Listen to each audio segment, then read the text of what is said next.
오늘은 전도서 3장 16절에서 4장 3절까지 말씀입니다. 오늘 말씀을 보면 이 재판에 관한 이야기가 서두에 등장을 하는데요.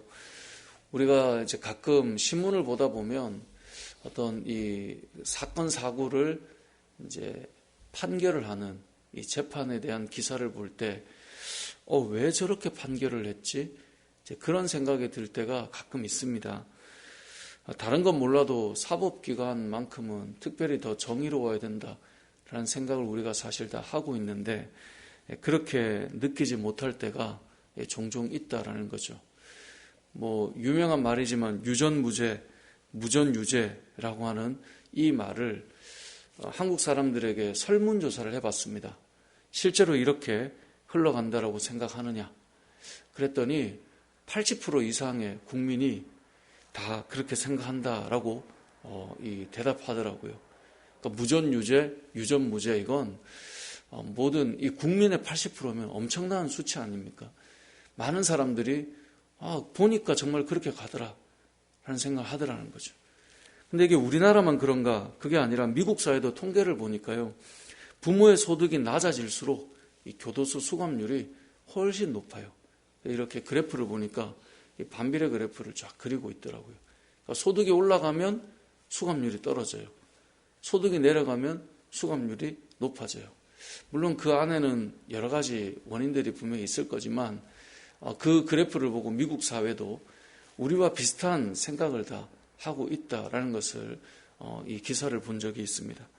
그러니까 이게 우리가 살아가면서 돈이 있느냐 없느냐, 또 어느 위치에 있느냐 아니냐에 따라서 어떤 이 판단을 받는 데 있어서 여러 가지 좀 많이 달라진다라는 거예요. 근데 이게 어제 오늘의 일이 아니라 이 고대 사회에도 마찬가지였다는 거예요. 고대 사회에도 힘이 있고 권력이 있고 뭔가 위치에 있으면 분명히 똑같은 잘못인데도 넘어가는 일들이 많았다는 거죠. 오늘 본문에 그 이야기를 하는 겁니다. 16절에 보니까 또 내가 해 아래서 보건대 재판하는 곳 거기에도 악이 있다. 재판하는 곳이 공정해야 되는데 의롭지 못한 거예요. 정의를 행하는 곳 거기에도 악이 있다라고 말씀하고 있는 것입니다. 이러한 부분을 결국 하나님께서 어떻게 하실까요? 17절에 보면 결국은 의인과 악인을 하나님은 심판할 때가 온다라는 거예요. 그러니까 우리가 세상이 참 부조리한 것 같고 이 악인이 뭔가 힘을 행사하는 것 같지만 결국은 심판할 때가 온다라는 거죠. 근데 그렇지 못한 세상을 볼 때 사람과 짐승이 무슨 차이가 있느냐, 그 이야기를 18절부터 하고 있는 겁니다. 그래서 18절 하반절에 보면 그들이 자기가 짐승과 다름이 없는 줄을 깨닫게 하려 하심이라. 그러니까 짐승이나 사람이나 다를 게 없는 거예요. 왜냐하면 센 자가 이기는 거고 그게 정의가 되어 가는 것이죠. 그리고 또 짐승과 사람이 다를 것이 없는 것이 그렇게 센 사람이 이기는 것, 센 짐승이 이기는 것, 그렇게 흘러가지만 결국은 죽음 앞에서는 다 똑같다는 거죠. 그래서 19절 하반절에 보면 짐승이 죽음같이 사람도 죽으니 사람이 짐승보다 뛰어남이 없음은 모든 것이 헛되다. 그렇게 살아가고 그렇게 이기고 그렇게 정의를 이렇게 굽게 만드는 그런 일들을 보지만 그런 걸 보니 결국은 사람과 짐승도 크게 다르지 않다. 그런데 차이가 있다는 거예요. 17절에 말하는 것처럼 사람은 결국은 심판을 받게 된다는 거예요. 그리고 오늘 본문에도 말씀하고 있지만 21절에 인생들의 혼은 위로 올라가고 짐승의 혼은 아래로 내려간다라고 말씀하고 있어요. 인생의 이 영혼이 위로 올라가는 이유가 뭘까요? 하나님 앞에서 심판을 받는다라는 의미를 가지고 있는 것입니다. 저와 여러분은 세상은 뭔가 정의롭지 못한 그런 재판이 이루어지지만 우리는 결국 하나님 앞에 심판을 받게 된다라고 하는 것을 기억하라는 거예요.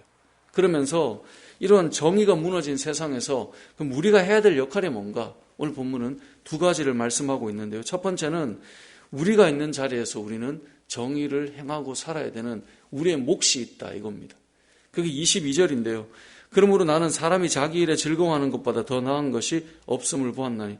갑자기 자기 일을 즐거워한다. 이게 뭘까요? 그 뒤에 보면 이는 그것이 그의 몫이기 때문이다라고 되어 있어요. 그의 몫인 거예요. 우리에게 주어진 몫이 있어요. 세상이 이 재판을 할 때 어그러지고 잘못된 판결을 하고 그것 때문에 이 가슴을 칠 만한 일들이 일어나는데 그걸 바꾸기 위해서 우리가 할 수 있는 일은 뭐냐? 여러분에게 맡겨진 일을 여러분이 정의롭게 행하는 것. 여러분의 그것이 여러분의 몫인 거예요. 우리는 그 역할을 감당하는 거예요. 목사인 저는 목사로서 하나님의 정의가 나타나도록 살아야 되는 것이고 여러분들은 여러분의 자리에서 여러분이 일을 하는 일터에서 여러분이 생활하는 생활의 그 환경에서 하나님의 정의가 나타나도록 하는 것. 그래서 이 판결이 굽어져 있는 세상 속에 믿음의 사람들은 어떻게 살아야 되는가? 정의가 무너진 세상 속에 우리는 어떻게 살아야 되는가? 결국은 이것이 무너진 것은 사람이나 짐승이나 그럼 똑같은데 우리는 하나님의 심판을 받을 사람이기 때문에 우리가 있는 그 자리에서 우리의 몫을 잘 감당하는 것, 그것이 하나님이 원하시는 첫 번째 삶이에요. 그러니까 오늘 하루 여러분의 삶은 하나님의 정의와 공의가 드러나는 삶을 살아야 돼요. 왜 믿음의 사람들이 세상으로부터 지탄받을까요? 잘 보면 성도들이 그러한 정의롭고 온전한 삶을 살아야 되는 우리들의 삶이 너무나 많이 무너져 있기 때문에 그래요. 교회가 복음을 전하다가 핍박받는 것은 영광스러운 일이죠. 그런데 우리가 세상보다 못한 모습을 비추는 것을 통하여서 우리가 부끄러움을 당하는 것, 그것은 너무나 수치스러운 일 아니겠습니까? 그래서 오늘 본문에 우리가 첫 번째 기억할 메시지는 우리에게 주어진 몫을 잘 감당하는 것.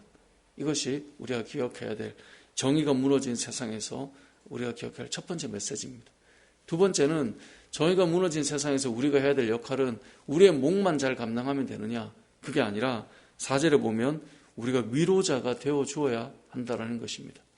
자, 4장 1절을 보면 내가 다시 해 아래 생한 모든 학대를 살펴보았도다. 보라 학대받는 자들의 눈물이로다. 그들에게 누가 없어요? 위로자가 없도다 라고 말씀하고 있어요. 그들을 학대하는 자들의 손에는 권세가 있으나 그들에게는 위로자가 없는 거예요.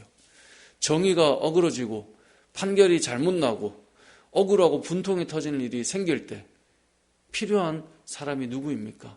그들 곁에서 위로하는 사람이 필요하다라는 거예요. 위로자의 역할은 판결을 바꿀 수 있는 역할을 할 수 있는 것은 아닙니다. 하지만 그 아픔과 상처를 그저 위로만 하는 것으로도 충분하다라는 거예요. 그리고 우리가 이 땅을 살아갈 때 누군가에게 상처가 되고 깨어지고 어그러진 사회 속에 위로자가 되어주는 것은 그리스도인들이 가져야 될 중요한 사명 중에 하나다라는 사실을 우리는 기억해야 한다라는 것입니다. 그래서 오늘 본문을 보면 결국은 시작은 아니 해 아래에서 재판하는 곳 그리고 정의가 행해져야 되는 곳 아니 거기도 악이 임해가지고 무너져 있는데 이게 보니까 사람이 사는 곳이 짐승과 뭐가 다르냐?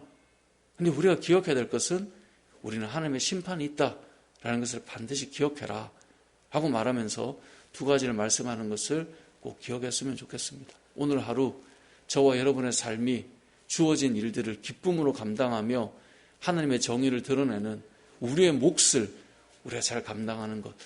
예전에 어떤 분이 그런 말씀을 하시더라고요. 우리의 인생은 이 피스 있잖아요. 1000피스짜리 그림을 맞추는 조각조각을 맞추는 그 조각 중에 한 조각과 같은데 우리가 뭐 모든 조각을 맞출 수 없고 내 인생의 한 조각을 잘 맞춰놓는 것 그게 하나님이 원하시는 그 그림을 그리는 것이다 라는 이야기를 하더라고요. 그분은 선교사님이셔서 얘는 그렇게 들으셨습니다. 목사님은 거기에서 한 피스를 맞추면 저는 여기에서 한 피스를 맞추고 그래서 하나님의 나라를 세워가면 좋을 것 같습니다. 저는 그 비유가 참 인상적이었습니다. 교회로 우리가 모여있는 성도들이 각자의 삶의 영역에 한 피스 한 피스 한 조각들을 잘 맞춰놓는 것 우리의 몫을 잘 감당하는 것 그것이 우리가 하나님의 정의를 드러내는 중요한 역할일 것입니다. 오늘 하루도 여러분에게 주어진 몫을 잘 감당하시고 이 두 번째 메시지인 위로자가 사라져가는 세상 속에 우리가 뭐 재판을 하고 뭔가 판결을 바꿀 수 있는 그것이 우리의 몫이라면 그 역할을 해야 되겠죠. 근데 그 몫이 아니더라도 우리는 누군가에게 위로자가 되어 주어서 아픔이 있고 슬픔이 있는 자들을 또 그들을 따뜻하게 위로하고 세워줄 수 있는 저와 여러분의 삶이 되시길 주님의 이름으로 축복합니다. 아멘.